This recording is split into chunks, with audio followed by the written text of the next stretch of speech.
दीपक जल्दी जल्दी जा रहा था। उसके कपड़े फटे हुए और आंखों में आंसू थे। सामने शराब की दुकान थी, जहां गांव के कई लोग शराब पी रहे थे। वहीं पर उसका पिता सुशील भी अपने शराबी दोस्तों के साथ शराब पीने में मग्न था। दीपक अपने पिता के पास जाता है। पापा, पापा जल्दी घर चलो, माँ बहुत बीमार है। तो मैं क्या करूं? तेरी माँ तो हमेशा बीमार ही रहती है। मेरे घर जाने से क्या वो ठीक हो जाएगी? तू जा यहाँ से, मुझे पीने दे। सुशील को शराब की लत इस कदर लग गई थी कि उसे कोई फर्क नहीं पड़ता कि उसकी पत्नी बीमार है, घर में कुछ खाने को नहीं है। दीपक ने भी 2 दिन से कुछ नहीं खाया। दीपक फिर दौड़ता हुआ गांव के मुखिया के पास जाता है। अरे बेटा, तुम तो शायद सुशील के बेटे हो। हाँ मुखिया जी। पर बेटा, तुम इतने घबराए हुए क्यों हो? क्या बात है? मुखिया जी, मेरी माँ बहुत बीमार है, मुझे उन्हें अस्पताल ले जाना है। मेरे पिता को हमारी कोई फिक्र नहीं, वे शराब पीने में मग्न हैं। मुखिया जी, मेरी मदद कीजिए, वरना मेरी माँ। ठीक है बेटा, तुम परेशान मत हो। चलो मैं तुम्हारे साथ चलता हूँ। मुखिया जी दीपक के साथ उसके घर जाते हैं। मुखिया जी देखते हैं दीपक की माँ की हालत बहुत खराब है। दीपक, बेटा तुम्हारी माँ की हालत तो सच में बहुत खराब है, और अस्पताल भी गांव से बहुत दूर शहर में है। वहां जाने में 2-3 घंटे तो लग ही जाएंगे। बेटा, तुम एक काम करो, जल्दी से जाकर वैद्य जी को बुला लाओ।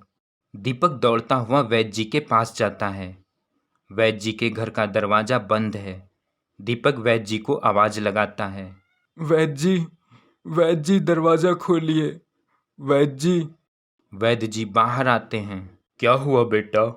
वैद्य जी, जल्दी से मेरे घर चलिए, मेरी माँ बहुत बीमार है। ठीक है बेटा, ठीक है, मैं अभी चलता हूँ तुम्हारे साथ। वैद्य जी अपना झोला लेते हैं और दीपक के साथ उसके घर जाते हैं। घर आते ही वैद्य जी देखते हैं दीपक की माँ की हालत सच में बहुत खराब है। वे बस अपनी आखिरी सांसें ही गिन रही थी। दीपक बहुत घबराया हुआ था। पास खड़े मुखिया जी भी बहुत परेशान थे। वैद्य जी जैसे ही दवा देने वाले थे कि दीपक की माँ का दम टूट जाता है। शरीर में कोई हरकत ना होने से वैद्य जी दीपक की माँ का हाथ पकड़कर नब्ज चेक करते हैं। यह सुनकर दीपक फूट फूट कर रोने लगता है। माँ, माँ। बेटा, तुम्हारे पिता कहाँ हैं? क्या उन्हें तुम्हारी कोई फिक्र नहीं?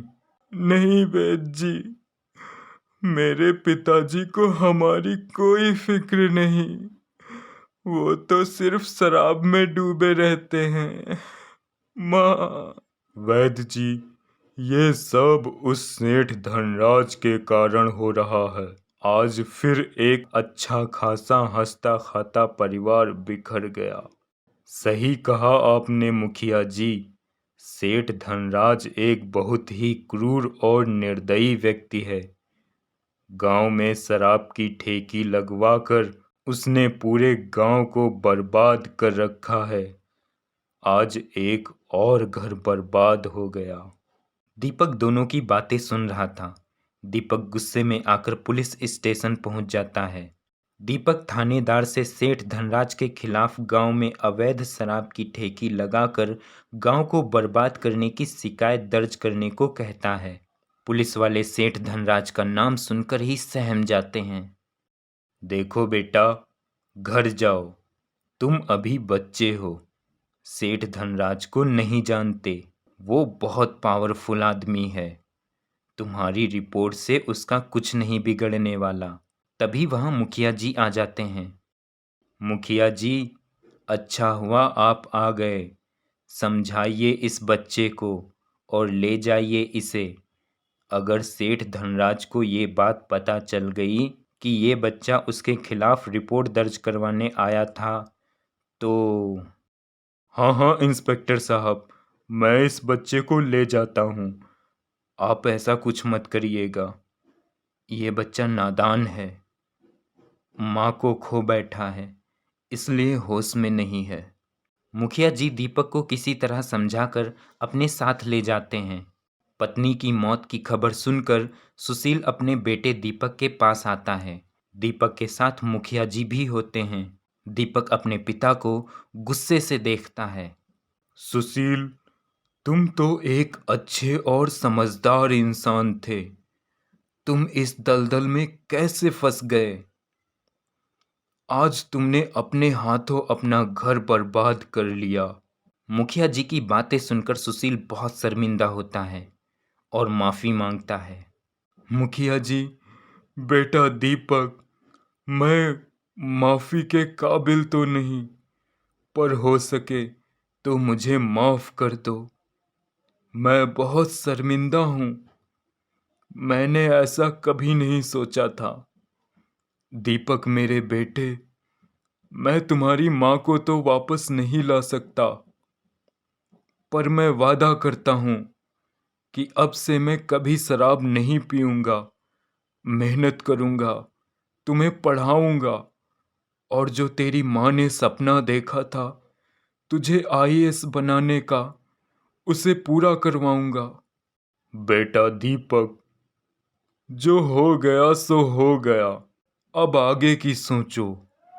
तुम्हारे पिता सुधरना चाहते हैं, अपने पिता को सुधरने का एक मौका दो बेटा।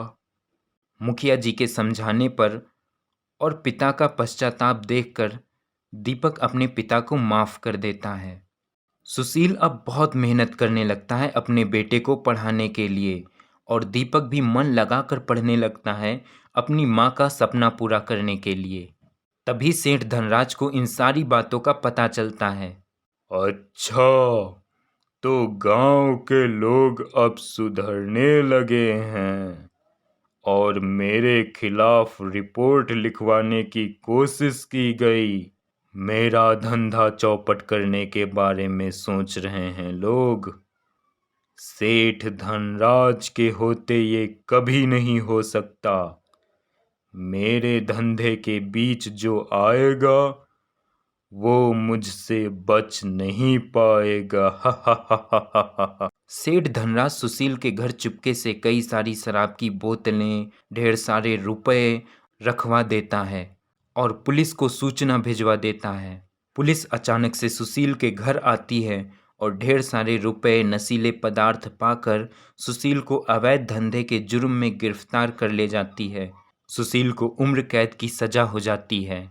दीपक अपने पिता से मिलने पुलिस स्टेशन जाता है। बेटा, मुझे माफ कर दे।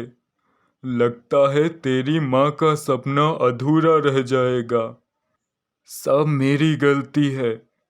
मुझे मेरे कर्मों की सजा मिल रही है। पापा, मैं जानता हूँ आप निर्दोष हो। आपको फंसाया गया है। मुझे आप पर पूरा भरोसा है। आपने कोई गलत काम नहीं किया है। तभी वहाँ मुखिया जी भी आ जाते हैं। हाँ सुशील, तुम्हारा बेटा सही कह रहा है। तुम्हें फंसाया गया है। ये सब उस सेठ धनराज की चाल है। तुम फिक्र मत करो सुशील, तुम्हारे बेटे को मैं पढ़ाऊंगा और उसे आईएएस बनाऊंगा ताकि वो सेठ धनराज जैसे अपराधियों को सजा दिलवाकर गांव को बर्बादी से मुक्त कर सके। अब दीपक मुखिया जी के पास रहता है और खूब मन लगाकर पढ़ाई करता है।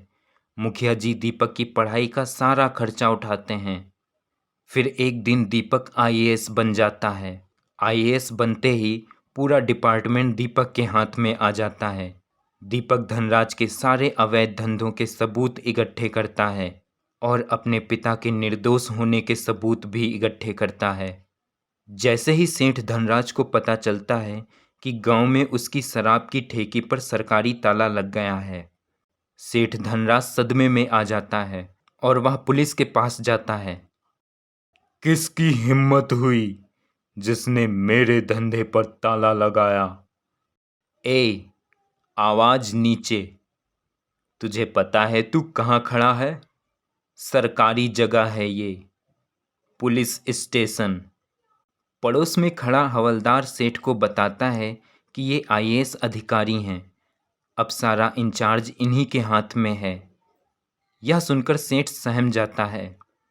सुशील को तो जानते होगे सेठ धनराज, जिसे तुमने नशीले पदार्थों के गलत इल्जाम में सजा दिलवाई थी। हाँ, पर तुम कैसे जानते हो उसे? वो मेरे पिता हैं, मैं उनका बेटा हूँ, दीपक। यह सुनकर मानो धनराज के पैरों तले जमीन खिसक गई हो। वैसे तुम्हारे घर पुलिस आने ही वाली थी सेठ धनराज। अच्छा हुआ तुम खुद ही आ गए, क्योंकि तुम्हारे सारे अवैध धंधों और गलत कामों के सबूत हैं मेरे पास। हवलदार, गिरफ्तार कर लो इसे। पुलिस सेठ को गिरफ्तार करती है और सेठ को उम्र कैद की सजा हो जाती है।